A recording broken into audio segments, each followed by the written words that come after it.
we're talking about the retaliatory strikes by Iran against Israel, and we need to discuss that is Kunle Williams and Mustafa Jinadu. So welcome to the show. Okay, welcome everybody. Just for context, let's start because context is very important. There's a theory out here, which I think is true, in which the U.S. since 2009, per the Brookings report, there was a Brookings report, they have the audacity to write how they're going to take down the Persian corridor and take down Iran. And the idea is that, and they even mentioned Netanyahu as far back as 2009, that he will be the one to help facilitate this by luring Iran and provoking them into losing their temper and going into war with Israel, and then the U.S. will jump in. So that's the plan. So the first thing we think of now that we see that Iran is retaliating is this a trap? And now I'm beginning to wonder if the U.S. and Israel are not entering a trap as well, because two things have happened with this Iranian attack. They've shot down two or three. I think they report that they've shot down 3 F-35s. America saying we don't know if that's true or not. There are images all over social media of those done, and on top of that, they've pierced the Iron Dome. Are you there, Afolabi? Yes, I'm with you. Okay, they've pierced the Iron Dome. Just Israel about. has intercepted. Hold on. Israel has intercepted a lot of those missiles, but some of them have hit. And for the first time, we're seeing buildings razed to the ground by Iranian missiles. Houthi missiles, too, have landed. And the theory out here from military experts who are objective, they're saying that the Iron Dome system is finite for Israel, and it has a finite reaction time. It's not like totally infinite in reaction, and also a finite number. So what Iran is doing is saturating them at first to overwhelm the system, and then they'll block it. Then after it's been overwhelmed, they'll send another spray of missiles again, which will land. And it's hitting. And we've now seen Tel Aviv, the capital of Israel. Now we've seen Haifa. We're seeing images of buildings rocked to the ground. And I want to ask you right now, citizens of Israel, who's your daddy now? Women and children of Israel, who's your daddy? Bibi? Yeah, who's your daddy? So the point I'm making now is that maybe the U.S. and Israel, the U.S. and Israel. I know it's funny. I know I love it. That's going to be on our shorts today. The U.S. and Israel underestimated Iran's response. It's been very strategic and very proportional, and it appears that Iran has enough missiles to keep on doing this for years. And the only way now that Israel will be also shooting them also. The only way that Israel can get out of this is if the U.S. comes in and helps them. And we even begin to question the capability. What can the U.S. really do? Aside from they can have jets and stuff, maybe come out of Jordan. But it's going to be a very expensive war, especially since the U.S. is also trying to contain Russia in Ukraine. So what we have now is sort of like a checkmate, which is good because if you're Iran and Russia, you want a checkmate. America will also have to lose a lot if they continue funding this and escalate this war. Especially, and they're beginning to lose the goodwill of people in the world because of what they're doing with Gaza. So I think they underestimated the strength of Iran, and I suspect that Iran is getting a lot of raw materials from Korea and from Russia and China, and that's what they're using to make their missiles. And they also give Russia missiles for Ukraine war. So I think Israel has entered a quagmire, a double trap. You know, when you think you're trapping somebody, you want to lure them because Iran seems like they can sustain this. And the only way Iran can be overwhelmed is if the U.S. jumps in.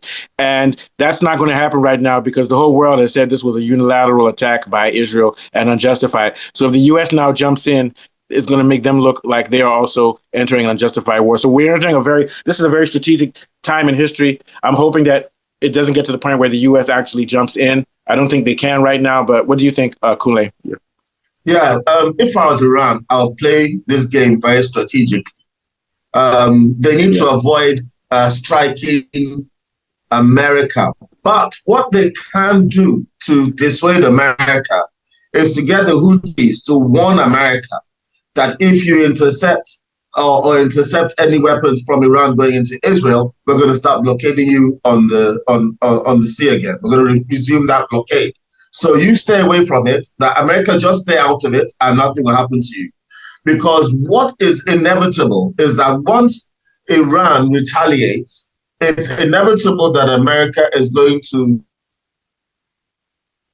put out defensive measures, as is the United Kingdom. And what is inevitable, based on what Iran said, is that anybody that helps Israel to stop them is going to get attacked. So that means that clearly it's been mapped out. Netanyahu sees a clear road to making sure that they get involved. Netanyahu, immediately after he launched this attack on Iran, fearlessly and courageously decided to act by running away to Greece. So he immediately got on a plane to Greece and abandoned his people. Yeah, and then he was frantically asking Trump to jump in, because what he thought he could do is run away, then America will come in. And he doesn't realize that, Kissinger said this: it's dangerous to be an enemy of the U.S. It's fatal to be a friend of the U.S. Because he may call the U.S. and say, remember, we have a plan based on your Brookings Institute where you help us. And Trump will say, sorry, baby, can't help you. Just like he said to what's his name, Zelensky. And the longer this goes on without the U.S. jumping in, Trump has been known to betray his friends. I said it. Trump can betray his friends. Oh yeah, Trump is unpredictable. And even 2 weeks before this, he was saying that he can't stand Netanyahu. Okay. So for all we know, he may be setting up Netanyahu. And then the U.S. empire is stretched out. They have U.S. soldiers on the streets of California. They have policemen saying that they'll kill you in America. He said, if you protest here in Florida, if you touch our feet, we'll shoot. So America's having an internal crisis. It's losing the war in Ukraine. And now it's spending billions to fund a genocide. Now they want to fund a war with Iran. America's resources are overstretched. Europe's resources are overstretched. The Europeans do not want to see a war in the Middle East. And if this thing escalates and the Houthis block those ships and everything, it's going to affect the whole worldwide price of oil. And people are going to be like, wait a minute.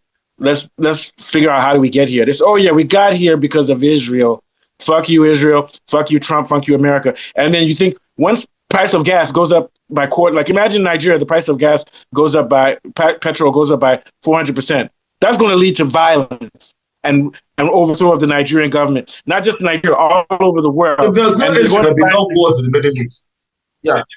Yeah. So, but more and more people are going to come to that conclusion. To be honest with you, these are the last days of the U.S. empire. That doesn't mean the U.S. is going to be destroyed. It means it will no longer be that one person who will come on the field and beat up everybody and say they'll become like Britain. Yeah, it just means that or another European country. The U.S. is going to have, the U.S. is going to have to concede that the world is multipolar and that they are one of the powers along with other nations. What do you think, Afolabi? Yeah, you guys are quite spot on, and it's obvious that this is U.S. This is U.S. war. Whether we like it or not, it was U.S. that attacked Iran. I think Israel is just a proxy, and that's been obvious for years. Yeah. And apart from the fact that they and that's dangerous because if you're a proxy. And we've known this for a very long time. You're fair game if you're a proxy. Apart from underestimating Iran, I think Netanyahu has been very stubborn, obstinate, and downright foolish. Because over the years, a couple of his Mossad's chiefs, director of Mossad, have taken a different stance in response to the threat or non-threat that Iran poses on nuclear capabilities. Iran is a rational regime, and they have never wanted nuclear weapons to destroy anybody. But how would Israel themselves have nuclear weapons and expect that Iran would not have nuclear weapons and they would use a catapult to defend themselves? That is absurd. So their plan has always been diplomatic. Iran wants to come to the table and talk, but Netanyahu has been blindly stubborn to that kind of route. He wants a war, he wants to attack, he wants a regime change in Iran. And this has always been his plan. And it's been a plan that's been long in the making. US is written all over it. All the intelligence gathering, the satellite signals from space and everything, US facilitated everything. They're just basically using Israel as a proxy against Iran. They want a regime change. And it's basically because of the shift of economic power from the US to China. A lot of the raw materials that are being used to develop technological gadgets in China are being exported from the Middle East, and Iran is responsible for that. But guess what? Israel doesn't know too. Yes. Surreptitiously, Russia and China are supporting Iran in this. I think Israel have gotten their hands burnt. They're not going to get out of this anytime soon. No, they're not. And this goes back to where I always argue with this. AIPAC doesn't control America because America can just cut the funding. If AIPAC controlled America, America would be sending troops to die for Israel now. It's the opposite. Israelis are dying for America right now. And this is why the U.S. gives AIPAC power. The U.S. gives AIPAC power because AIPAC, Israel is using Israeli citizens as human sacrifice for the U.S. That's why AIPAC has power over the U.S.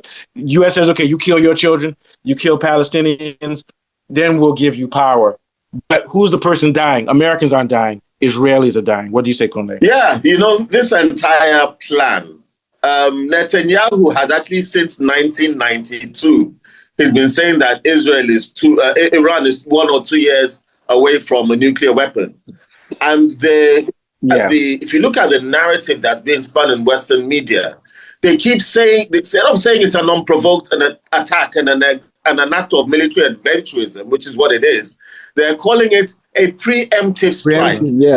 They say because Iran says death to Israel, because Iran has verbally threatened Israel, and and so therefore they keep spinning this false narrative that Israel is defending itself by attacking, by making an unprovoked attack on another country. If you look at Nazi Germany in World War II, when they attacked Poland, Nazi Germany said that Poland attacked them. They got some Polish soldiers, dressed them up in Polish uniform, and made it seem as if they attacked. And that was their premise for invading Poland. So it's not unusual for an aggressor to always claim that he's defending himself as an excuse to attack. And the reason why that's what the U.S. did that to Iraq. Yes, the reason why they need to get to take Iran out is the same reason they needed to take Iraq out and Syria out, and why they're trying to take Lebanon out. Because when these countries are a disorganized shamble, they're easier to break down, they're easier to take control of their resources and to manage in that region. And if you look at how half of America used to be Mexico in the olden days. Then America took over the rest and it became what it is today. And that's where this settlement is trying to go. It's trying to eventually take over the whole of the Middle East. Even Saudi Arabia and Jordan and Qatar and UAE that are friends now, if they finish off Iran, they're going to be next. They're going to be next. But here's the thing, those are compliant countries, though. So they're compliant. They're U.S. Saudi Arabia is a U.S. vassal. So as long as they obey America, America won't have to take them out. Yeah, even though they're compliant, that's not going to be permanent. They might not see it.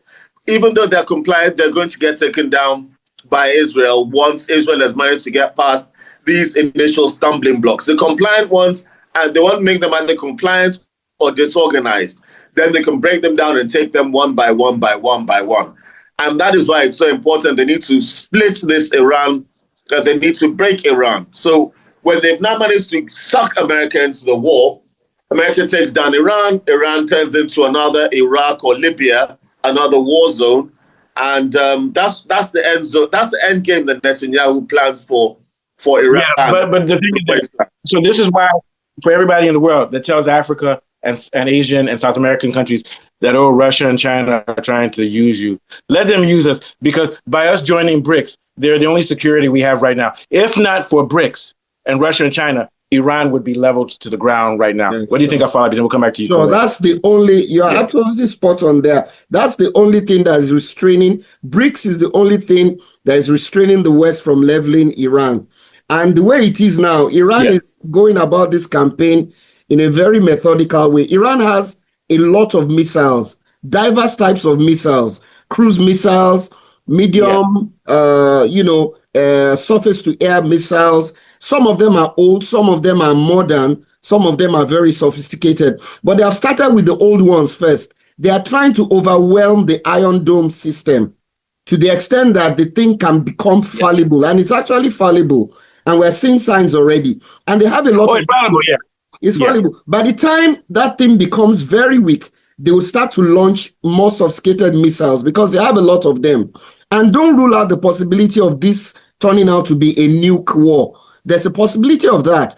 Israel has nukes, and I'm not sure that Iran themselves, all their nuclear capability has been eroded. I still think they still have nuclear capabilities because most of the nuclear enrichment that's being done is decentralized. It's not in one place. So this can turn out... Desperation can push people to anything. This can turn into a nuclear war. I didn't get that. Nuclear weapons. If they start losing, they're more likely to nuke Iran. That's what I'm saying. Here's the thing about using a nuclear weapon. If Israel uses a nuclear weapon on Iran, the nuclear fallout will cause deaths in Israel too within 2 or 3 years. If they use that, and it's going to spread, it's going to destroy the whole region. Cancer, disease, it's going to destroy once you use a nuclear weapon, you have to take into account nuclear fallout, the wind, and everything. Of course. If Israel uses a nuclear weapon on Iran, everybody in the world, we're headed for a world war, and the whole world is over. So in other words, there's only two likely outcomes. Either Israel, there's a draw, which is most likely, they'll draw with Iran, or they'll use a nuclear weapon, and then the whole Middle East will lose. If they bomb Iran, it's going to destroy the whole Middle East. People are saying this attack by Israel may have even exposed some of Iran to exposure of uranium and some radioactive elements. Some people are already saying that. And if we're not careful, we could have a Chernobyl disaster scale. And don't forget that Pakistan has nuclear weapons, and that Pakistan is anti-Israel too, even though they don't do that. So what you've seen with America is that they've put the whole world in danger, or at least that part of the world in danger. And the people in the world need to stand up. This is why I don't vote. Remember, I told Daniel, I'm not going to fucking vote. How can I vote for people who are actively putting my children and the children of all the world in danger? Democrats and Republicans. This is happening. The fact that this is happening, the whole America right now should be shut down, saying, oh boy, how can we solve this problem in Iran, Iraq? Because it's going to come back on us. We're talking about going to war with China. If we go to war with China, my son is going to die. We're going to send young black males and people to go fight in China. And California is going to be destroyed, won't exist anymore because China has nuclear weapons. So what I'm saying is that Americans are busy here worried about deporting Latinos and about getting their dicks cut off for liberalism, but they don't realize that all of this will not matter. No, I'm serious. I'm very serious.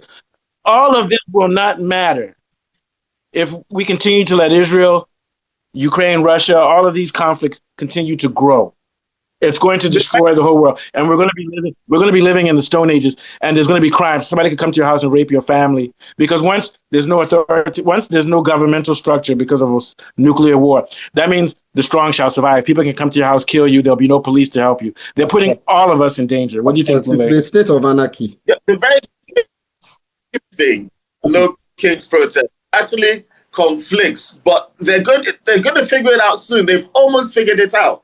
They're complaining that Trump is behaving like a king, that democracy is being destroyed. Democracy never existed before.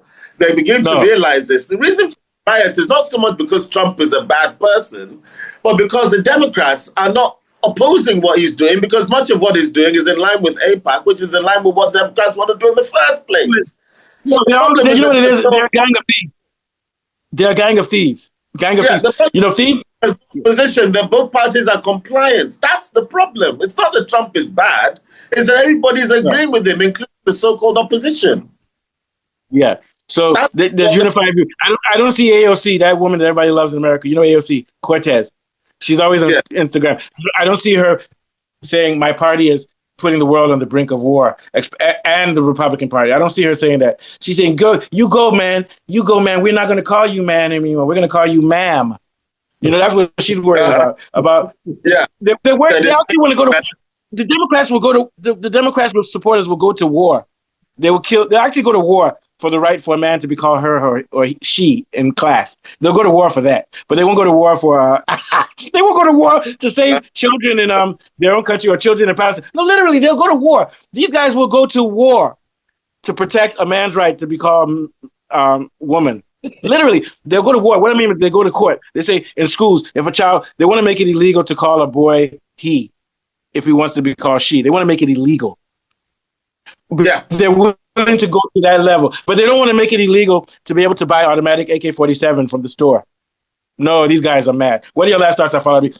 And then we'll go to Quillen and we'll head out. Basically, what I'm saying is that America cannot afford, in terms of resources, to join this fully.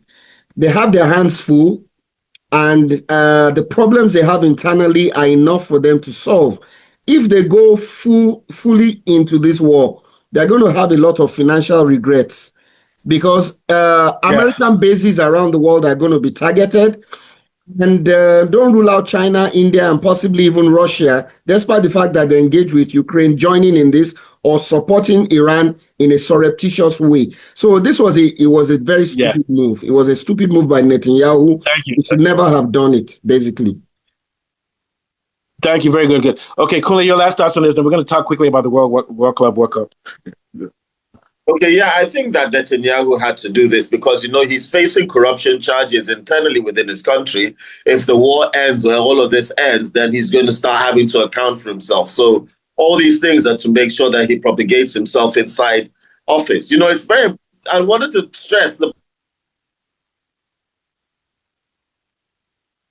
point with the drones. I didn't get to explain. So what they're doing is they're making the Iron Dome shoot down all the cheap stuff, and then they start firing their stuff when they're out of bullets. That's the strategy that Iran is following. And Iran makes the most drones and most sophisticated drones in the world at a cheap price. They're the ones supplying pressure. Okay, so we'll come back to this later. Very quickly.